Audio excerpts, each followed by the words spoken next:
So let us now discuss the Hardy-Weinberg principle. Hardy-Weinberg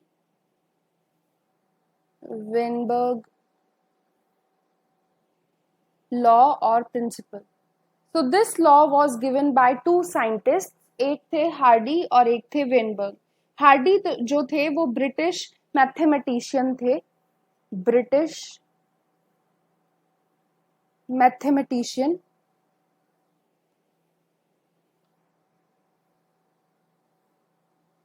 और जो Weinberg थे वो थे जर्मन फिजिशियन.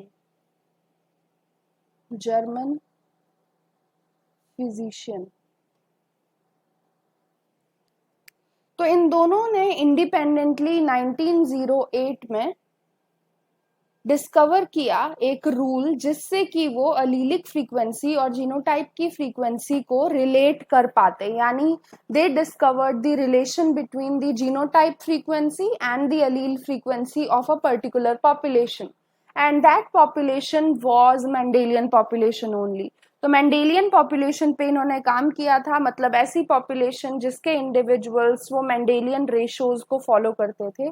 तो मेंडेलियन पॉपुलेशन पे ही ये सारा काम हुआ था. यानी नेचुरल इंटरब्रीडिंग यूनिट जो सेक्सुअली रिप्रोड्यूस करने वाले ऑर्गेनिजम्स की हो सकती है, और वो सारे एक कॉमन जीन पूल से बिलोंग करने चाहिए थे. अब इस रूल में तीन चीजें बोली गई थी. अब वो तीन चीजें क्या थी? तो सबसे पहली चीज जो बोली गई थी उसे बोला जाता है allelic frequency equilibrium. Allelic frequency equilibrium. तो इसमें इसका क्या मतलब होता है? इसके अकॉर्डिंग ये बोला गया था कि अलीलिक फ्रीक्वेंसी जो होती है किसी भी पॉपुलेशन में, वो एक जनरेशन से दूसरी जनरेशन में चेंज नहीं होती है. यानी वो हमेशा इक्विलिब्रियम में रहती है, स्टेबल रहती है. The allelic frequency does not change from generation to generation. Second point जो बोला था उन्होंने, वो बोला था जीनोटिपिक फ्रीक्वेंसी इक्विलिब्रियम का. Genotypic frequency equilibrium. अब इसके अकॉर्डिंग क्या बोला गया था? इसके अकॉर्डिंग ये बोला गया था कि अलील फ्रीक्वेंसी अगर हमें पता हो तो उससे हम जीनोटाइप की फ्रीक्वेंसी, या जीनोटाइप की फ्रीक्वेंसी अगर हमें पता हो तो उससे अलीलिक फ्रीक्वेंसी इजीली निकाली जा सकती है. एंड जीनोटाइप की फ्रीक्वेंसी का जो फॉर्मूला होता है जिससे आप निकाल सकते हो, अलीलिक फ्रीक्वेंसी हमें पता है, हमने पी एंड क्यू टर्म्स उसके लिए दी थी. बट जीनोटाइप फ्रीक्वेंसी के लिए हम देते हैं तीन terms, P square, Q square and 2pq. ये तीनों जो जीनोटिपिक फ्रीक्वेंसी हैं इनमें से पी स्क्वायर बताती है होमोजाइगस डोमिनेंट कंडीशन, यानी ये वाले की frequency is p square. Capital A small a की frequency is 2pq and small a की फ्रीक्वेंसी इज क्यू स्क्वायर. तो जीनोटाइप की फ्रीक्वेंसी अगर आपको निकालनी है तो उसके लिए आप ये फॉर्मूले यूज करोगे, P square, Q square and 2pq. अगर आपको अलील की फ्रीक्वेंसी निकालनी और ये गिवन है तो उससे आप पी एंड क्यू की वैल्यूज निकालोगे. So let us remove all this.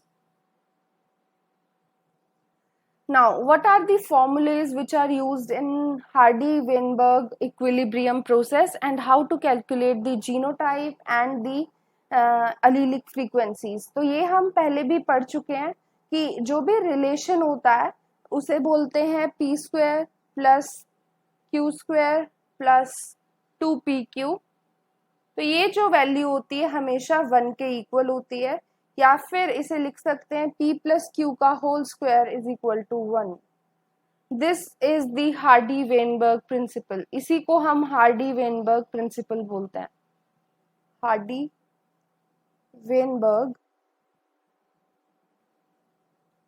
Principal. Okay.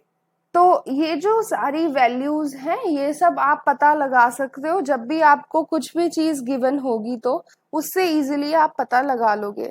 For example, अगर आपको बोला है कि हार्डी-वेनबर्ग प्रिंसिपल में कैपिटल ए का जीनोटाइप 800 लोग शो करते हैं, 800 इंडिविजुअल शो करते हैं।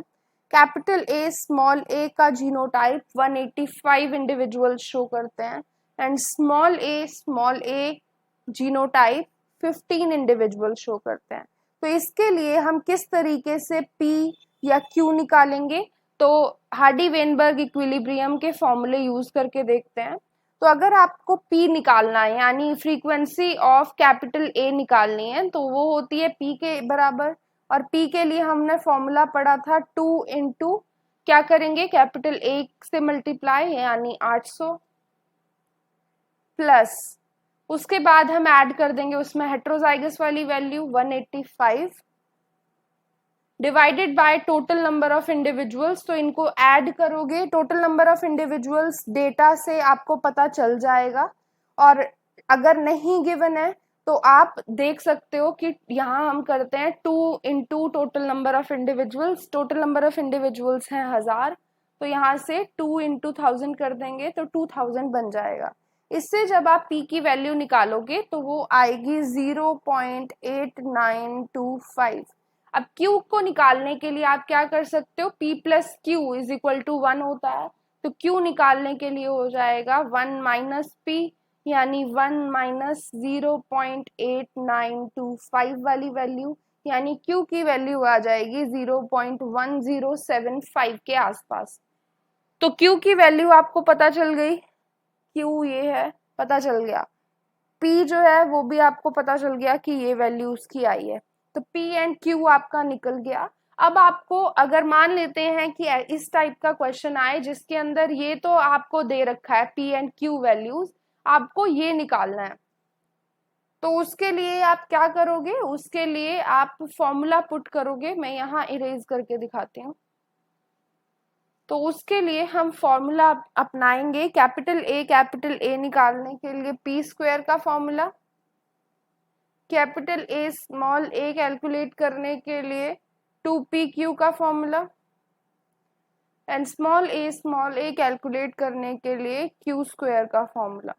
बट नॉर्मली क्या होता है कि हम डायरेक्टली ये फॉर्मूला अप्लाई करके जीनोटाइप की फ्रीक्वेंसी नहीं निकाल सकते हैं, तो उसके लिए हमें नंबर ऑफ इंडिविजुअल से मल्टीप्लाई भी करना पड़ता है, क्योंकि ये वैल्यू अगर आप देखो तो ये वैल्यू है डेसिमल में, और यहाँ जो वैल्यू आएगी वो भी डेसिमल में आएगी।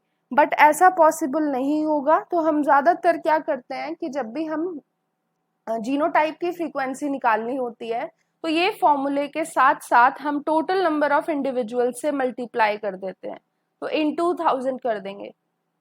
उतने इंडिविजुअल्स होंगे जो शो करेंगे नंबर ऑफ जीनोटाइप्स इस टाइप के, कैपिटल ए स्मॉल ए या स्मॉल ए। तो इस तरीके से हम वैल्यूज निकाल सकते हैं। मैं आपको एक चीज निकाल के दिखाती हूँ। अगर हम P स्क्वायर देखें तो P स्क्वायर कितना आएगा, 0.8925 का हम स्क्वायर कर देंगे। अब इसकी मल्टीप्लाई करेंगे विद 1000, तो आपको जो वैल्यू मिलेगी वो लगभग 796.5 मिलेगी, जो आसपास है 800 के। और हमने पीछे देखा था कि 800 थे इंडिविजुअल्स जो कैपिटल ए शो कर रहे थे। तो आप ये चीज नोट करोगे, क्योंकि यहाँ डेसिमल में वैल्यू आ रही है, इसीलिए जो एक्चुअल नंबर ऑफ पॉपुलेशन के इंडिविजुअल्स होते हैं वो डेसिमल में नहीं हो सकते हैं, तो वो वैल्यू उसके आसपास होती है, एग्जैक्टली सेम नहीं होती। So this is the expected number of individuals showing that particular genotype. But actual में कितने हैं वो इसके आसपास होंगे, इससे थोड़ा बहुत डेविएट करते हैं, यानी जैसे ये था 800 और ये था 796, तो इस तरीके से वैल्यू डेविएट जरूर करती है हार्डी-वेनबर्ग प्रिंसिपल के अंदर। So this is it about the Hardy-Weinberg principle.